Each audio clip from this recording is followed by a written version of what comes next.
Impressive, Snake. Welcome, Watchers of Illusion, to my Castle of Confusion on the 27th of May 2025, and I'm looking at a brand new Mega Drive game today, and I think you're going to like it. If you don't like it, tough. It's going on anyway.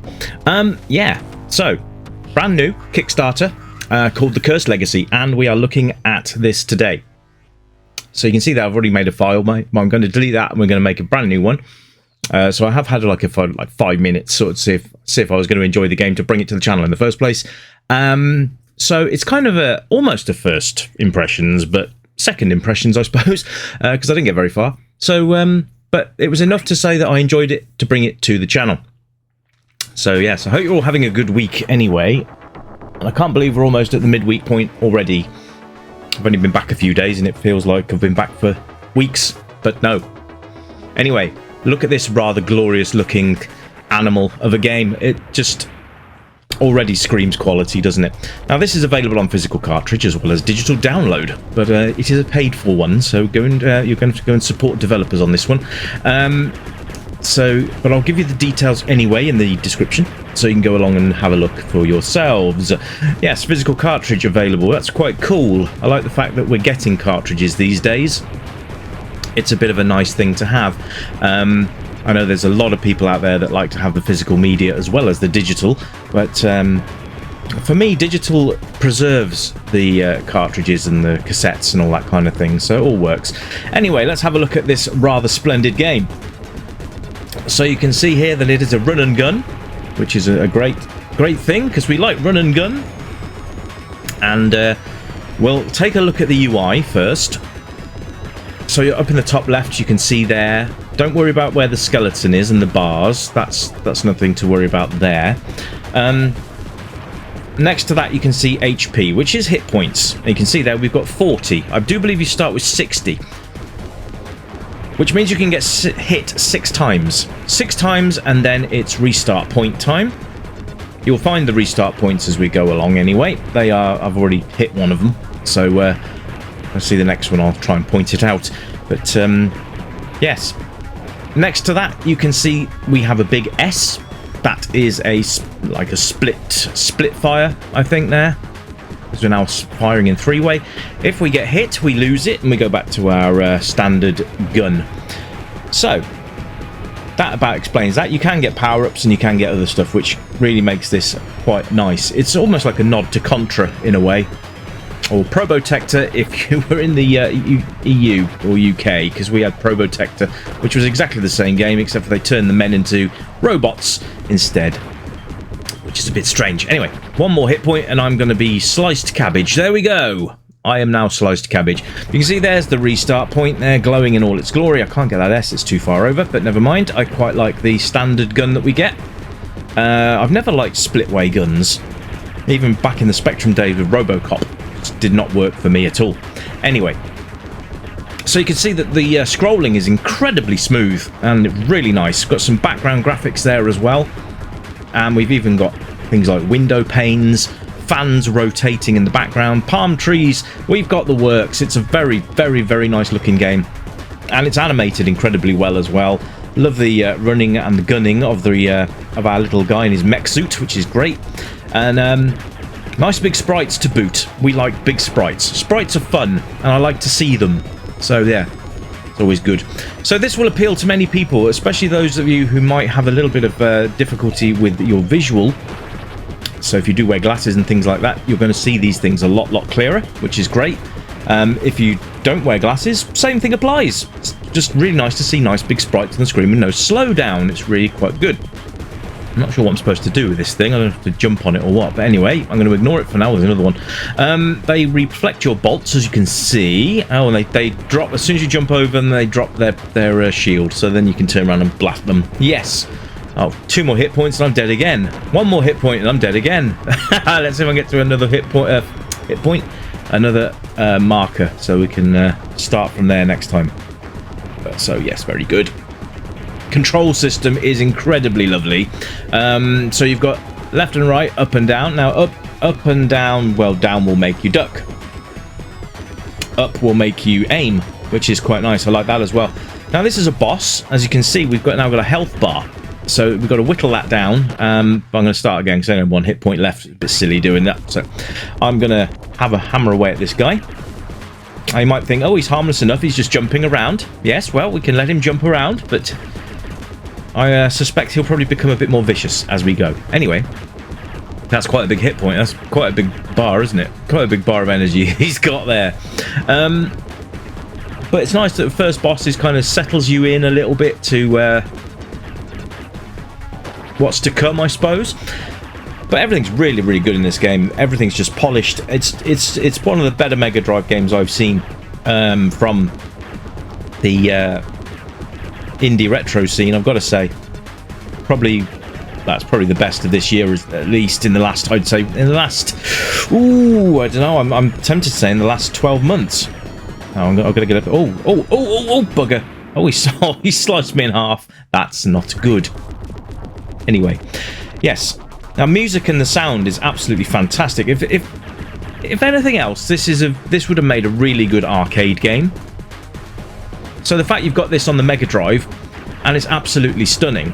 Everything just works so well, and it's really well designed. The level design's good. The character design's good. The music is absolutely fantastic. Gives you that real good pump as you play, and you've got all the sound effects from your guns and everything else. It's just a really solid all-rounder, really. I can't fault this game at all. Even the difficulty's good. You know, it settles you in quite nicely. I love the fact that thing is smaller than me, yet it's giving me so much trouble. Anyway, so you can see here that as you hit the sort of halfway point, these platforms appear, and the idea is to jump on those platforms to avoid the big mega bolt that he throws at you, and then goes back to his jumping again. But once he goes back to that right-hand side, he will open fire with another beam. It's just not fun. But we're getting him there. We're getting him right down the nitty-gritty. All right, let's go again. Oh, don't want to fall off those. Okay, no, poo. Okay, yeah, those platforms disintegrate after a while. Anyway, so this is this brings me on to the gameplay. It's absolutely fantastic. It literally is just an arcade shooter. I would have been very happy with this back in the day. I'm sure most of you would have been as well. But now you can play it because you can in the modern day, and I really recommend that's something that you have a look at and possibly do, because if you're a Mega Drive fan and you're looking for something new to play, it should be on the top of your list right now. So very, very pleased to have brought this to the channel today. Hope you guys have enjoyed it, because I certainly have. The replay value, by the way, is absolutely phenomenal. You're just going to want to keep coming back and playing again and again till you beat those bosses. And yes, they do take a bit of hammering down though, which is good, because you don't want a boss that's a little bit, you know, too easy really. So I mean, apart from his laser beams, this guy's fairly straightforward to beat, I think. It's just getting those timings on those platforms, because you really don't want to jump off those into the laser beams, because you'll just die instantly. I do believe it's an instant death if you hit those. Timing is a big part of this game as well, but I don't think it'll be too frustrating for younger players. So give it a go, see how you get on, and let me know in the comments below if you plan on getting this game. And if you've already got it, I'd love to hear from you as well. And oh bugger, well, okay, that didn't work quite as I planned it. I overshot that platform by quite a margin. Anyway guys, that's going to be it for today. I will be back tomorrow with something else for you to look at. I hope you've enjoyed this game, and the Cursed Legacy on Mega Drive now. So yeah, hope you've enjoyed it. I've enjoyed it. So until next time, my friends, you keep it retro, and as usual, it's bye for now. Bye bye.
Welcome stranger, I know why you're here. You remember games from the yesteryear, games with pixels and that bleep bloop sound, but boy, they were the very best games in town. We light up the night, neon dreams in our eyes, arcade machines whispering low, pixelated worlds where we all come alive, level up high, let the good times flow. Joystick in hand, where we live in the past, high scores and laughter, we're making it last. With every coin drop, we're forging a bond, in this pixel paradise we'll always respond. Welcome to the Retro Gaming Club, where the 8-bit dreams never fade away. Gaming to the beat of our favorite tunes, let's play till the dawn, we'll never lose.